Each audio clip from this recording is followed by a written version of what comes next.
नमस्कार महाराष्ट्रातील तमाम कर्मचारी बंधू आणि भगिनींनो, डिसेंबर महिन्यात सरकारी कर्मचाऱ्यांना एक महत्त्वाची बातमी समोर येत आहे। पगारात 3 प्रकारच्या प्रलंबित बाबीच्या निर्णयाने मोठी वाढ होण्याची शक्यता आहे। सविस्तर वृत्त जाणून घ्या। एकमेकांना व्हिडिओ शेअर करा। चॅनलवर पहिल्यांदा असाल तर प्लीज सबस्क्राइब करून बेल बटन दाबायला विसरू नका। तर चला व्हिडिओला सुरुवात करूया।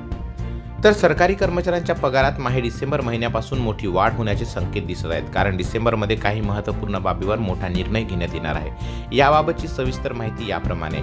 महागाई भत्ता वाढ। केंद्र सरकारने घेतलेल्या निर्णयाच्या धर्तीवर राज्य सरकारी कर्मचाऱ्यांना माहे जुलै 2024 पासून आणखीन 3% महागाई भत्ता वाढीचा निर्णय घेतला जाईल, कारण सद्यस्थितीमध्ये सदरचा निर्णय आचारसंहितामुळे प्रलंबित आहे। यामुळे राज्य कर्मचाऱ्यांना माहे जुलै महिन्यापासून 53% दराने महागाई भत्ता लाभ देण्यात येणार आहे। घरभाडे भत्ता।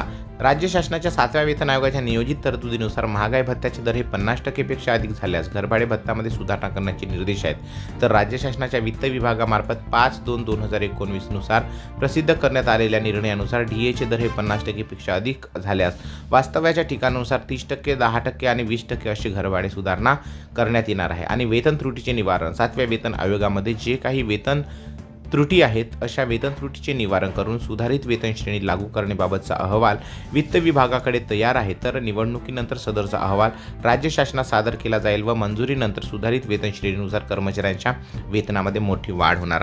एकंदरीत काय, तर डिसेंबर महिन्यामध्ये सरकारी कर्मचाऱ्यांसाठी विविध वेतनामध्ये लाभ होण्याचे संकेत दिसत आहेत। व्हिडिओ आवडला तर एकमेकांना लाईक करा, शेअर करा। चॅनलवर पहिल्यांदा आला असाल तर प्लीज चॅनलला सबस्क्राइब करा, कारण अशा प्रकारचे नवनवीन व्हिडिओ आपल्या चॅनलवरती मिळत राहतील। धन्यवाद। जय महाराष्ट्र, जय शिवराय।